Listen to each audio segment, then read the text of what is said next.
collectively transforming community. Peace in our human family.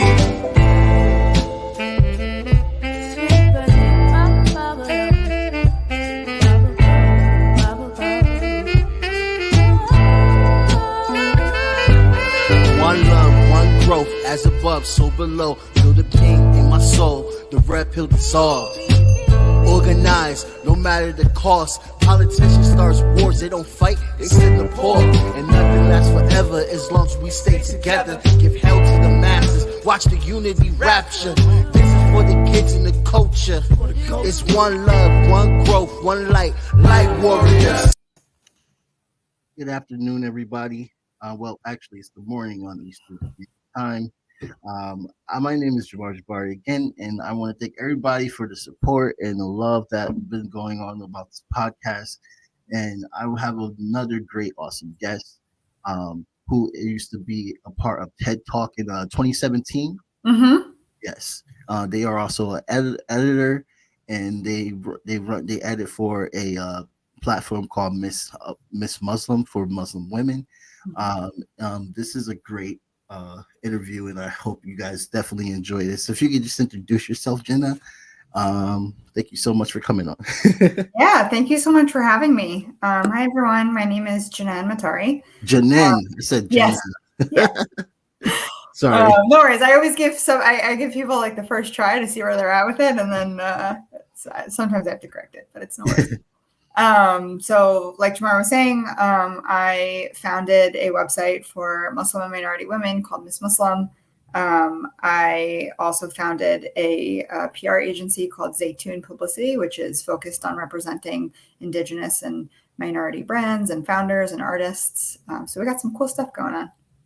That's freaking awesome. Thank you. Especially on the standpoint of me discovering my path of understanding that I am also indigenous on my grandmother's side, and we're like related to like 4 different tribes I'm starting to learn about. That's and awesome. The reputation is so important, and I'm so happy that you're doing stuff like this, especially being Palestinian, and you're also Brazilian as well too, right? I am. Yeah, I got a little bit of Brazilian in there. Yes, that's it's just awesome. Like, biracial is something that a lot of people have struggled with that are biracial. Mm-hmm. And it's great to see a lot of leaders that can give a strong example of how to just coexist within you and stuff like that. How did you like what let's take it back to the beginning. How did you knew this was a path? What inspired you to be a part of this path and telling these people stories and standing in solidarity? I think it was my own experience growing up as, an Arab, Latina, Muslim woman in like a very white suburb of New Jersey. Mm-hmm. I didn't really understand that. It's kind of like the common story of, Muslim Americans. Like, you don't understand that you're different. And then all of a sudden, things started to change, like post 9/11, and I was still a very young child, but I have very distinct memories of, certain things that my classmates would say, or just the difference in how I felt. Like I always knew that I didn't fit in fully before 9/11, and then post 9/11, it was just kind of like, okay, there are some glaring differences that are popping up, and I'm starting to feel really different and kind of otherized by my classmates. Right. So, and that, as coming from somebody who didn't fully understand either identity that I held, I think the older I got, the more those differences kind of stuck out like a sore thumb, and the more out of place I felt. So I spent a number of years in my, late teens, early 20s, just trying to figure out who I was and how to, fit into American society while also, respecting the cultures that I come from and respecting my faith, and understanding that I can embrace both sides. It's just a matter of like what works for you. And so once I finally learned how to appreciate being Arab, appreciate being Latina, I found my way back to Islam after kind of distancing myself for a couple of years. I realized that as I started sharing my story, it started off in little circles. So I would share my story and I would get, feedback from people, and they would be very engaged in the conversation. And they basically told me that I wasn't alone, that they had gone through similar things. I had launched Miss Muslim, and it took off like wildfire. I was not prepared for like the success that we saw. Yeah.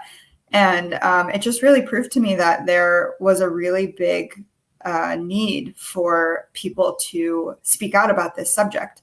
And you don't have to be, I'm again, Arab, Latina, Muslim identity. You don't have to be of those backgrounds to feel like you have been otherized. Right. And, I got so much feedback from people in other communities that really, they said my message resonated with them, and they felt the struggles that I had gone through. And it was nice to hear that, somebody had made it out the other side. And so that just kind of gave me the encouragement that I needed to keep going and to make this like my little niche. Have you seen within your story of telling your story, have you seen so much mindsets being changed? Because I know when you talk about what happened, the stigma on 9/11, and me, myself, I got into activism just being inspired about the Muslim movement, especially under Malcolm X's teachings. I as a young kid, I didn't really notice because, I was a babe when 9/11 happened. I was in third grade. You're close to my age, right? You're like 20. Yeah, 29? I'm like 2 years older than you. I was in fifth grade. Right. So just seeing that and seeing just the Islamophobia that rose to a great height in this country. Do you have any like stories of people who mindsets you change just off knowing you and knowing the work that you do and what you stand for? Yeah, I mean, I've connected with some amazing people over the last, I think I've been doing this for about six or 7 years now. And I, after my TED talk, people were coming up to me of all different backgrounds and talking about how they, I made a joke in my talk about how the first thing that people say to me when they find out that I'm Muslim is, because it's very surprising, apparently, that a Muslim woman looks like me, is, wow. They'll say, tell me everything you know about ISIS. And I'm like, I put this big picture up on the screen behind me, and it was like, ISIS does not equal Islam. And I was like, this is everything I know about ISIS. And so, that's awesome. Yeah. And so, the crowd was laughing, which was great. But afterwards, I just had people that came up to me, and I think they understood how much the Muslim community is impacted by the negative stereotypes that are portrayed in media and the types of stories that you're hearing about Muslims in the media, or people who claim to be Muslim in the media.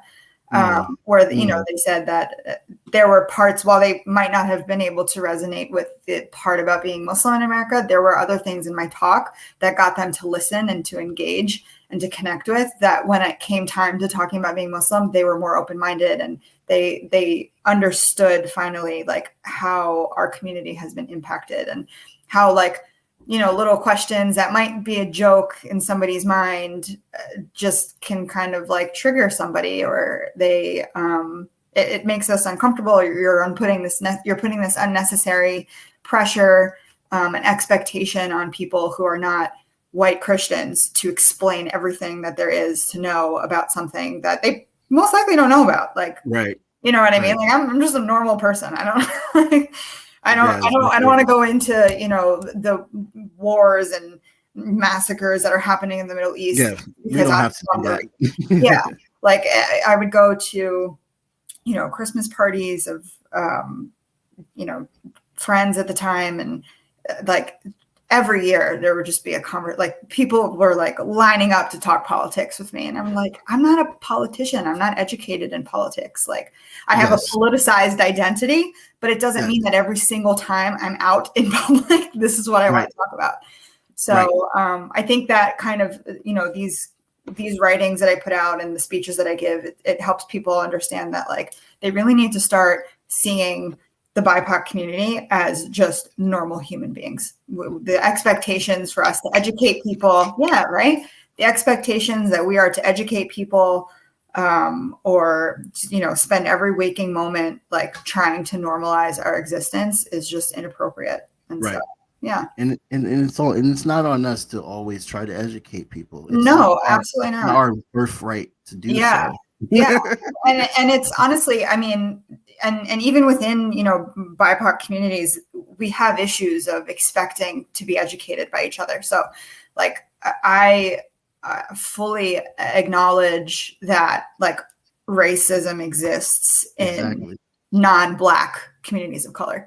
And it's Hmm. not on Black people to be educating our communities how to be anti-racist, right? Or to Right. tackle racism. So it's something that we like, there are layers to every community. So it's like fighting white supremacy as a brown woman and then also fighting anti-Blackness as a brown woman and Right. understanding that like somebody fighting Islamophobia in their community, it's not on me, right? They take that burden off of me. And so in return, I take that burden off of my Black sisters and brothers and educate my community on how to be anti-racist.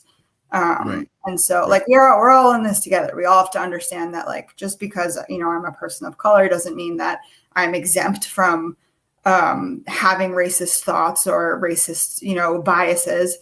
And just understanding that we all have a part to play in this and not putting that burden on the communities that are being marginalized. Right. And I love exactly. I just got to say, just so, to piggyback on the racism Yeah. talk, briefly. I love how you mentioned the culture of anti-blackness, because it's a very big thing within the American society as well Mhm. too, especially with immigrants. Mhm. They immigrant families, which I understand, they have that have these displays of anti-blackness. They have this idea that they have to be the perfect immigrant. They have to they have to abide by the rules and stuff like that. And sometimes it comes off as being more anti-black and more violent without noticing that you are being this way. The colorism is definitely real within the society, and it's a big, huge conversation to talk about. Especially me being someone who is an activist slash musician that have seen it and addressed it and has lost a few friends just because of that. But it's whatever. Fuck y'all. And anyway. Yeah. No, it's funny. It's like the more comfortable you become in your own skin and in your identity, it really makes people uncomfortable. And so, Right. I mean, I'm sorry that, you know, you've been through that. I've lost friends too, and it sucks. I mean, well, I can only imagine what you are dealing with. You know, there's so much about Brazil and Palestine as being like so many different colors, so diverse. There's Black Palestinians. There's Hmm. you know, it's very beautiful of how those two countries are formed and stuff. And then, you know, the colonialism is another aspect, but it's just understanding that we all have these struggles, and in order for us to get through it, we have to like come together. We can't Yeah. say that we're not different, and we have to acknowledge our similarities as much as we acknowledge our differences. Yeah. Okay. Yeah, I really appreciate talking with you. Likewise. Do you have do you have like a so with Miss Muslim, do you have get out of here, Cleo, my cat is bothering me. My dog do is you barking in the background. do you have a great story to share, just to give people like ideas of like what content of like what stories are going on there? I, for instance, have you heard of Life in My Days? No, I don't think so. It's a nonprofit that I work for that Okay. started by Palestinian refugees, Oh, and we have awesome. a website, lifemydays.com, where Mhm. we have people blog and write stories about their experiences, about trauma, all types of things, you know, being homeless, Mhm. all types of experiences. Do you have like a story that comes to mind whenever you talk about your column? Um, yeah, I mean, I'm the first to admit that I like personally, I grew up very privileged, and I am trying to use that privilege to bring Mm, stories of others to, you know, the forefront. mm, I share, like when I share my family's, of course, my family has been through hell and back to get me to a place where I was raised with this privilege. And so I honor their stories and I honor their struggle through my writing. And the stories that do well, the ones that are most well received are the stories of, my grandparents and what it took for them to get here to the States. And, both of my families originated in my mother's side and my father's side originated in Palestine. My mother's father is an original 1948 refugee. And so people, they tend to gravitate towards those personal stories of, what it took to get here and to become American. But, my personal experience, again, like I grew up in a very well-to-do town. My parents worked super, super hard to make sure that we didn't have to struggle the way that they did, whether it was financially or, fitting in. Like we very much grew up believing that we were white because it was a way to survive. And if you could blend in, you took advantage of it and you just kind of flew under the radar. So, yeah. Interesting. I love you basically, when you talk, you give a very distinction of like what the climate really is and what the mindset really is. Whiteness is a very big thing within American society, and to want to be white is a very important part, which people have how do I put this? Which people have like tried to make it seem like it's not true. But I remember when I was young, I wanted to go to a white school. I wanted to live in a white society and in a suburban society. I didn't appreciate going to the school that was predominantly Black and Latino. I watched all this TV and news and stuff, and I wanted to mirror the American lifestyle that they were mirroring, and it made me want to hate myself. The self-hate grew. It took a long time to after I left high school for me to start loving myself more and me to start understanding more. And I think those are very, very common stories within people of color that grow up here in the States. Yeah, absolutely. I mean, and it seems like everybody is kind of on the same timeline, right? Like we all kind of struggled through middle school and high school, and it wasn't until post-graduation and when you kind of got to broaden your reach and you're meeting all these different types of people. I went to a very diverse school. I graduated from Rutgers. I worked in Manhattan. Rutgers. Yeah. Are you an alumni also? No, but I'm a fan of the okay, cool. Yeah. So, it was a very diverse school, significantly more Arab Muslim population than from where I grew up. And then, I worked in Manhattan for 11 years, and it's one of the most diverse cities in the world. So, like meeting people of other backgrounds who learned how to embrace themselves and appreciate their, their other cultures, while also like understanding that there's a place for them in American society, really just helps me along my journey. And there's such a duality in that. For listeners that are struggling with what we're talking about right now, there's such a duality and peace in that helps you out so much. Like you're no longer pulling hairs or trying to like adjust your tone as much as whatever crowd you're in. Like, oh, I have to use this voice, or oh, I have to use code switching. Thing. I was talking to my dad about it the other day. Like when you are biracial or you grow up in a community where you don't fit in, in linguistics, there's something called code switching, where you literally change everything about how you speak, what you're saying, and how you present yourself to fit into it. And it all ties back to survival. It all ties back to wanting to make sure that, your body is making sure that it's safe. Your mind is making sure that you're in a safe surrounding. And like kind of just making sure that you, like we were saying before, like fly under the radar so that you don't throw somebody off or make somebody uncomfortable because you're just a little bit different than they are. Right. Exactly. And how old were you when you started realizing, when you started accepting who you were? And I think I was 23. oh, around the same age as I was. Yeah. Okay. Cool. Yeah.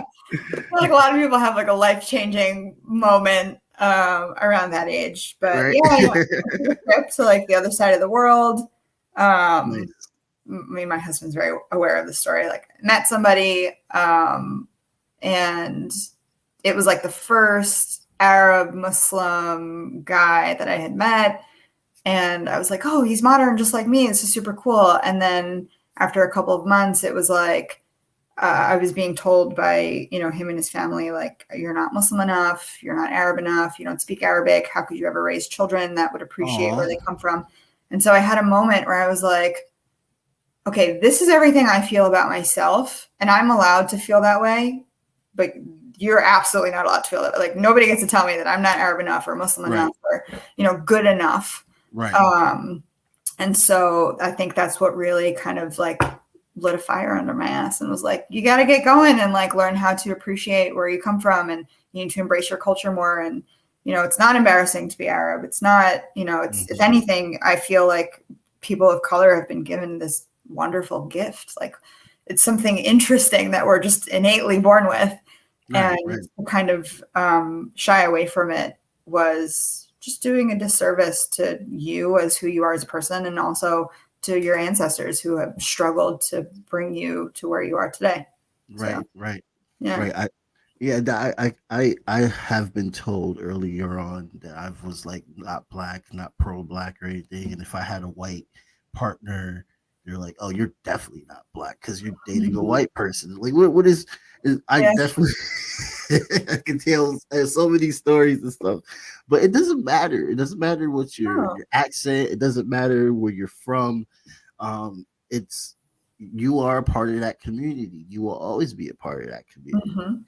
The gatekeeping is just so weird to me because when for certain people, I don't know about other.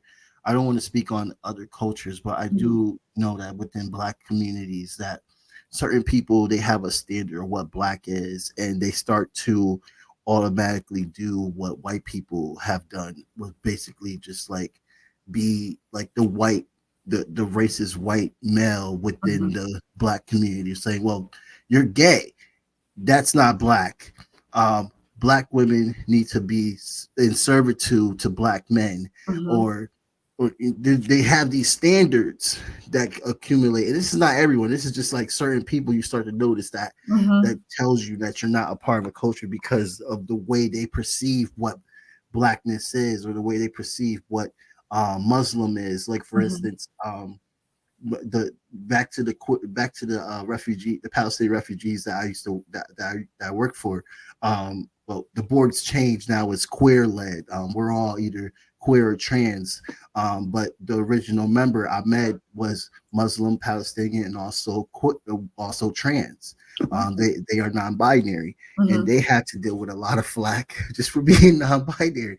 So I noticed that you start seeing that people have a definition of what a culture is, and it's not really that. It's more nuance. It's nuance. Yeah, and if you like go back into like the ancestry of indigenous communities, like this whole concept of like, you are a man or you are a woman, you are this, you are this, you are that, you have all these, like, that does not exist in indigenous culture.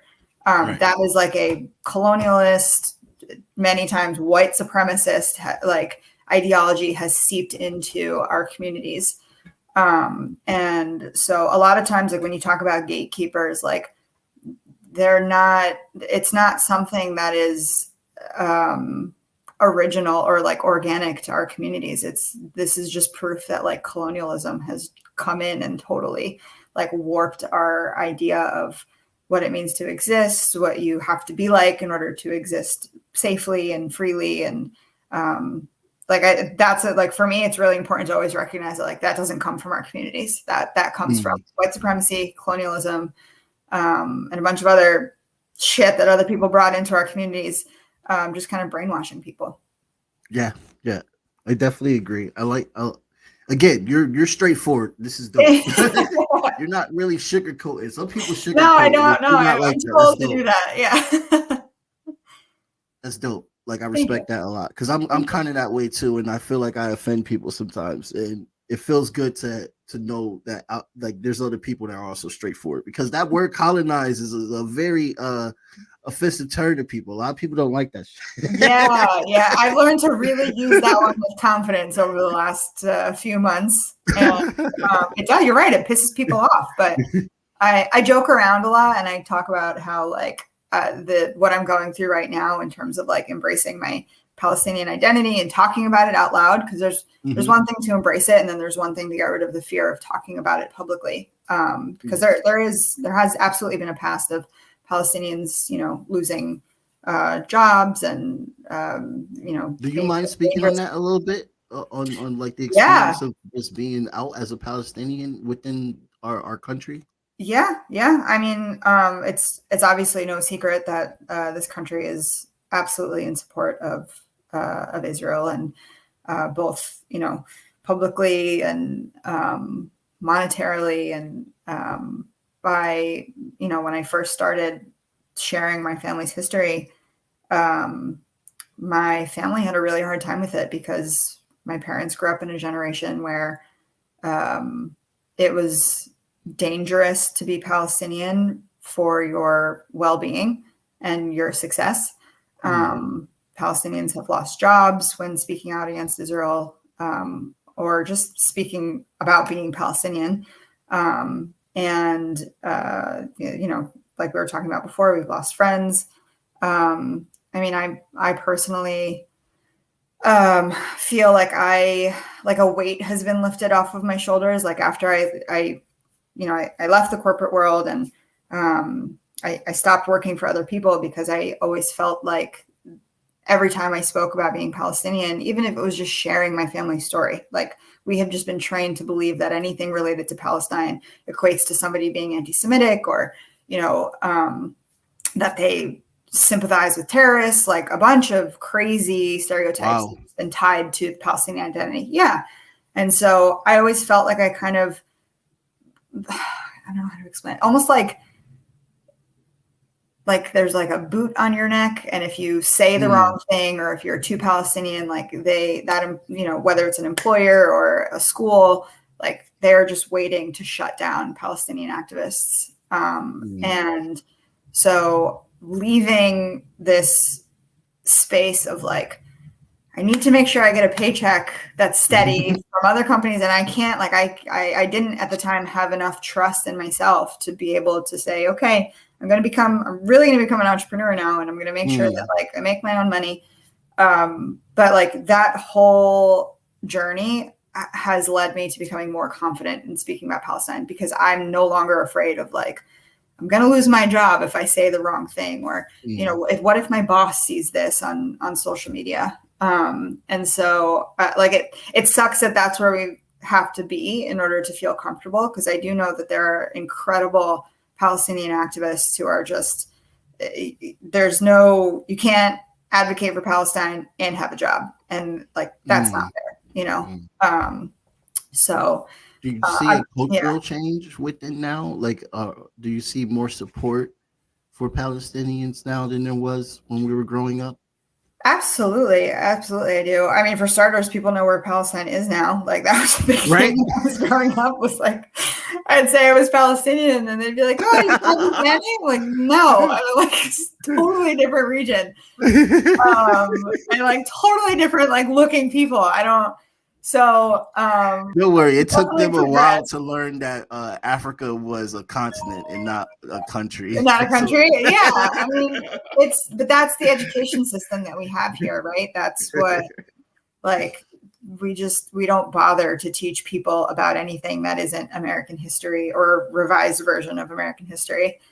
And so people just don't learn. And so, like, I'll never forget one of the first presentations that I had given. Sometimes I'll go to classrooms and teach kids about identity. And so the first time I had ever gone to a classroom to speak to kids, I was like, I'm Palestinian. Does anybody know where Palestine is on the map? And nobody knew what to say. Nobody had ever heard of it.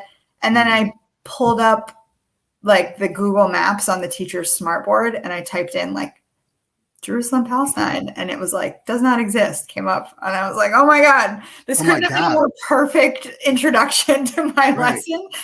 But like, we just, we don't bother to teach people because it's more profitable for, people in power for us to be uneducated or in the dark about where our money is going or, what we're a part of in other areas of the world. So I definitely think that times have changed. Like I said, I have felt so confident in the last few months speaking about Palestine. And I feel like I know that they're coming specifically to my social media platforms to learn about it, which has never happened before. So, and I also absolutely know that is because of Palestinians everywhere, be they living in Palestine under occupation or under siege or in the diaspora, like understanding that we all have this role, like what we were talking about in the beginning. Everybody has a role to play in Palestinian liberation. And just because, I used to think that just because I was not living in Palestine and experiencing this firsthand, that I didn't have a true role in the, Palestinian liberation movement. But I absolutely do. I have a skill. I'm a writer. I'm a speaker. And I can share stories, both of my family's, experience personally or other people's stories if they ask me to share them, or help platform people. And that changes the narrative overseas. And that changes the, people's perspectives on Palestine and Palestinians as a tribe of people.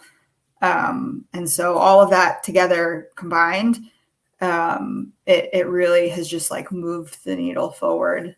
And we're absolutely seeing changes. The headlines that we're seeing are starting to change in the media. Right.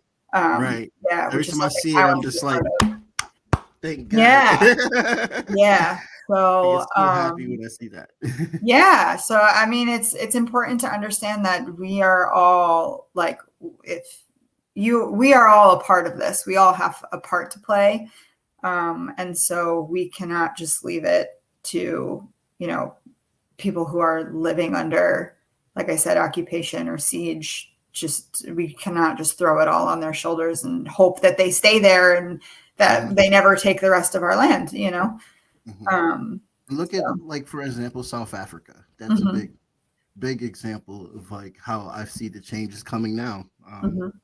They had to literally like put cameras on everything that was going on, and we had badasses like Winnie Mandela out there doing it and stuff. And later on, her own party betrayed her. But at the end of the day, it showed it took the Band-Aid off the wound.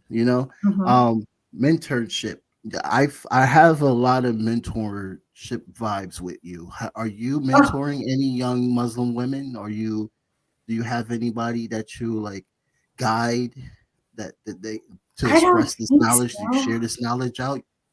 I mean, I like Miss Muslim was kind of my platform to help women share their stories. So at the time when that was running, I helped train our editors. I would help people with their writing style.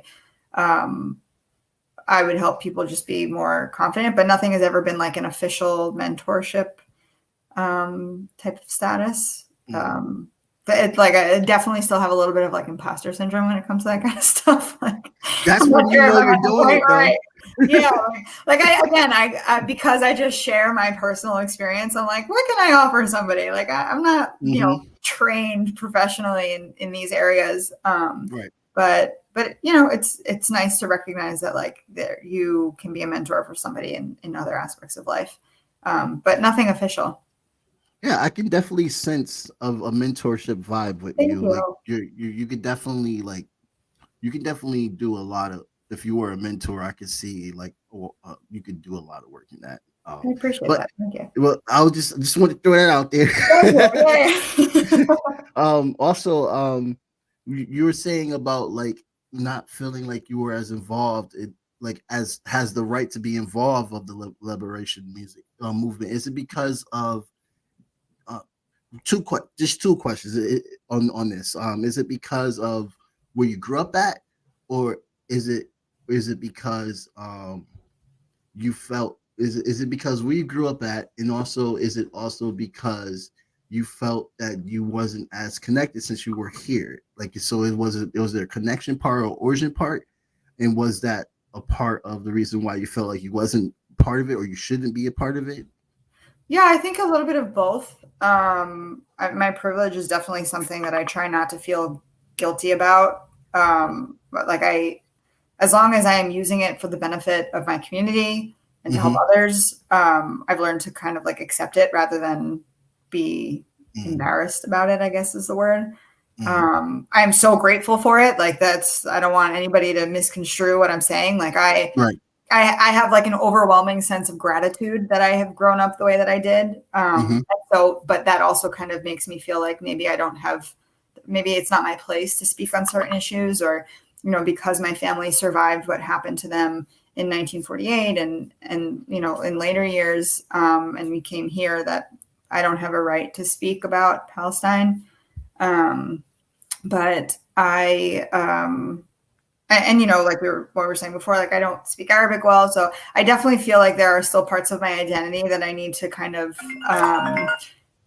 get in, feel more confident about.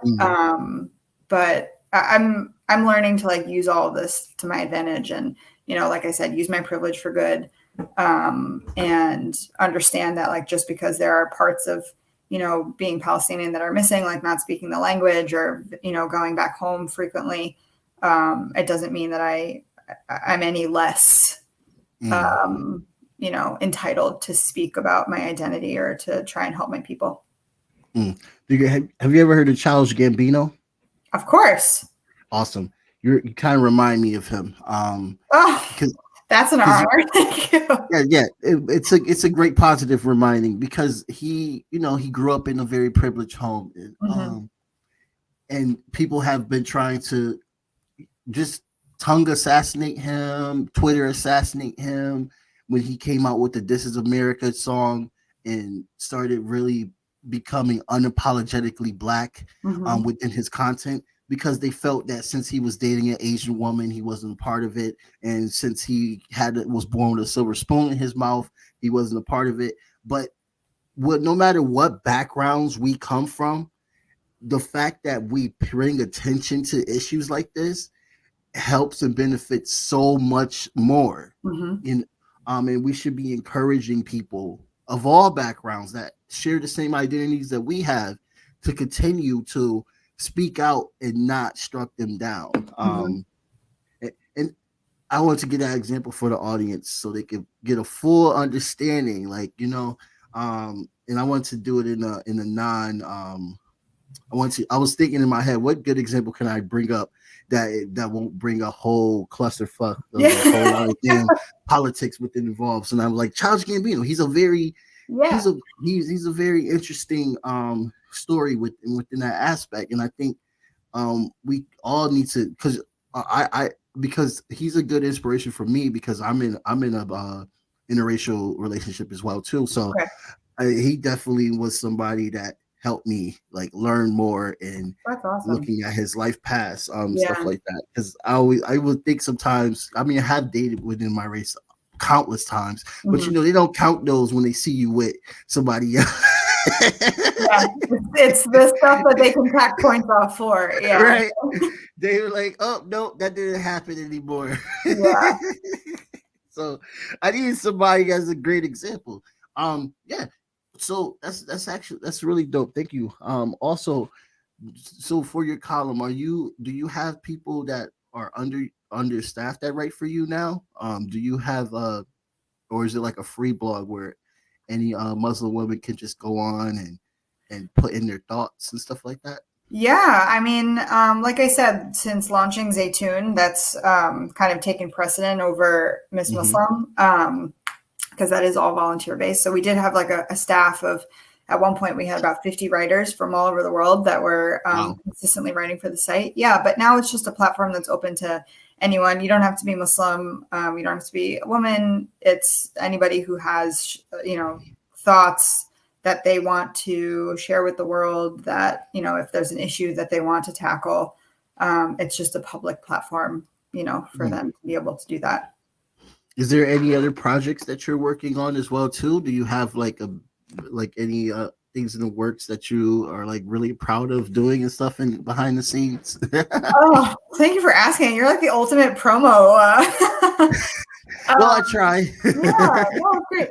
I'm always just doing a bunch of random stuff, and it all ties back to this, again, this indigenous belief that we are obligated to make this world a better place for those who come after us. So my big one, I will shout out the public relations agency that I founded, because that is really, it's already making moves in the industry, and I'm really proud of it. And that is, I fully believe in the power of media and the way that, you can persuade masses of people. And if you take a look at every great, but also every absolutely horrible thing that has happened in politics, it all ties back to public relations. And, world leaders pour millions and millions of dollars a year into PR campaigns.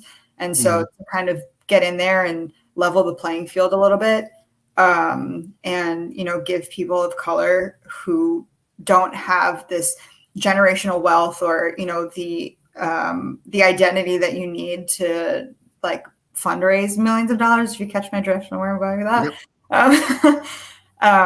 And just kind of understanding that that term of putting people over profit, you need to really believe in that if you want to be somebody who makes a change in the industry. And so that's who I want to be for the media industry. I've turned down campaigns that I would make a good chunk of change if I took them on, because I don't believe in their brand, or I don't see their value, or I don't see how it could change the industry landscape in the way that I am working towards.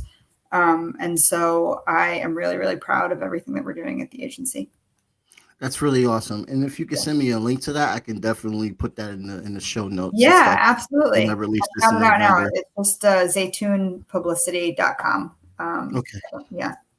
Yeah, and just wanted to talk about how you described it. You said two things that are that CNN and any Western huge column or media would definitely probably take an issue with, talking about how great and powerful social media is. And also the second part is saying putting people over profit. That would piss a capitalist off. Yeah. That's a trigger word to a capitalist. Yeah. And do you consider yourself capitalist, or do you not consider yourself capitalist? I think if you are profiting in American society, just by nature, you are some sort of capitalist. There's something I saw something on the internet the other day that was super funny, but it was my grandfather did not cross 3 oceans and survive a genocide for me to give the finger to capitalism, because at the end of the day, we all came here for it, right? Mm-hmm. But I think that for as much as I understand that capitalism is essentially the only way to be successful in this country, it's also fucked up a lot of stuff. So finding that balance of just keeping yourself in check, right?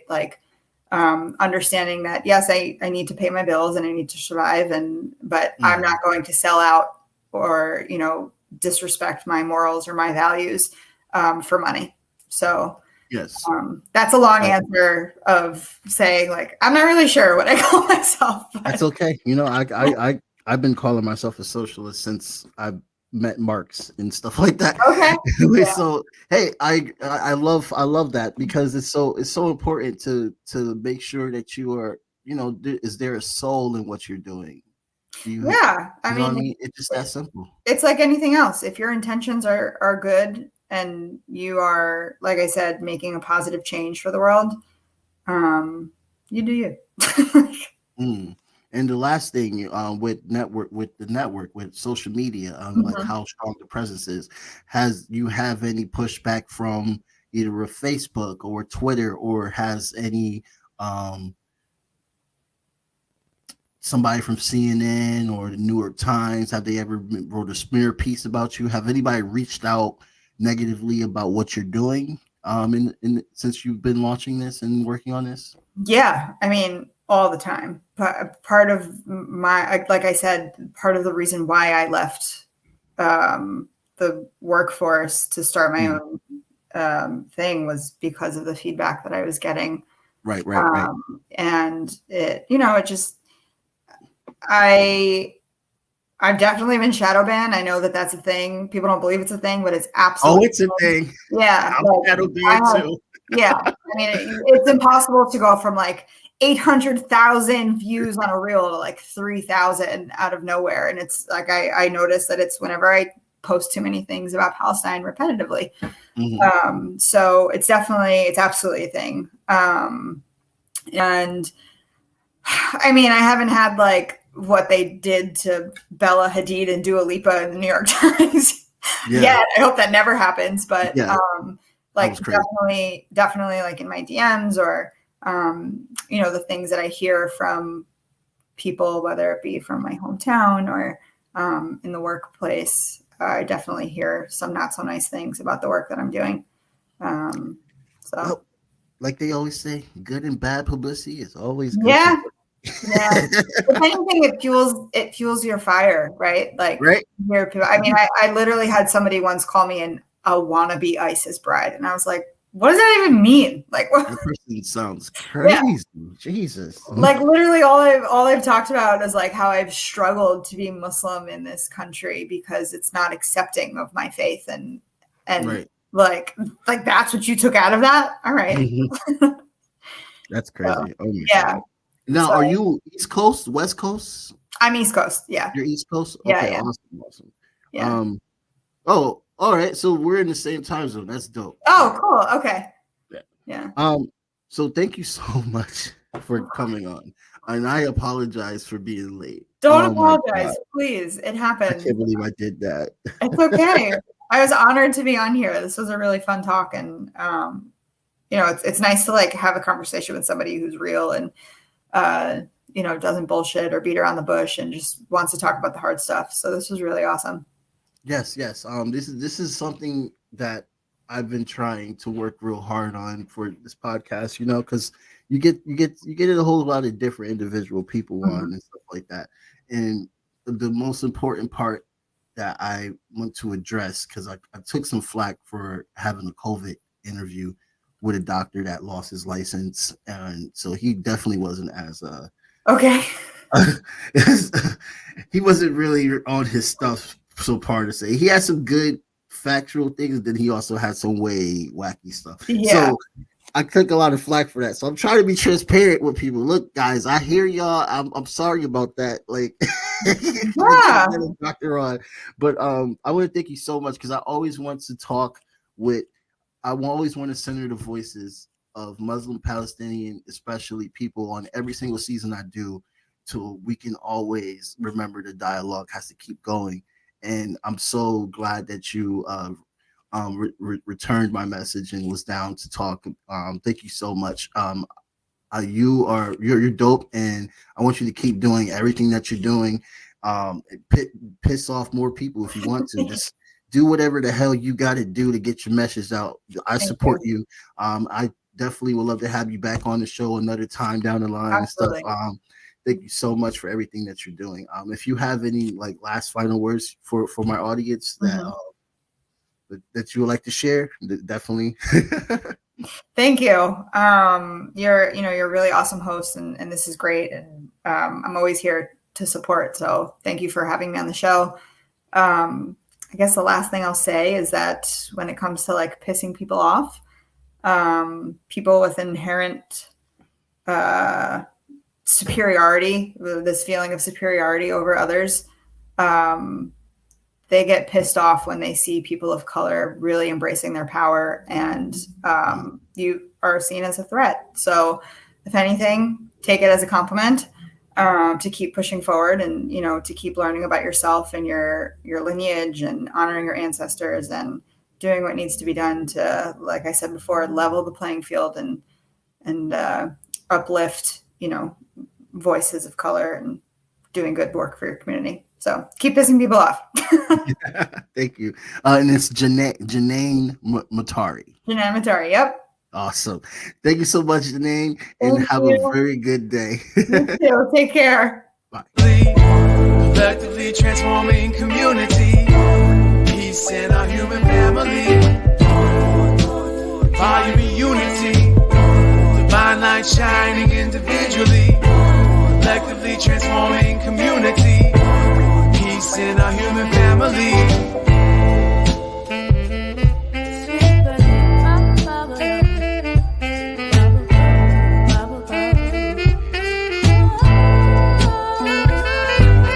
One love, one growth, as above, so below. Feel the pain in my soul, the red pill dissolved. Organized, no matter the cost. Politicians start wars, they don't fight, they send the poor. And nothing lasts forever as long as we stay together. Give hell to the masses, watch the unity rapture. This is for the kids and the culture. It's one love, one growth, one light, light warriors.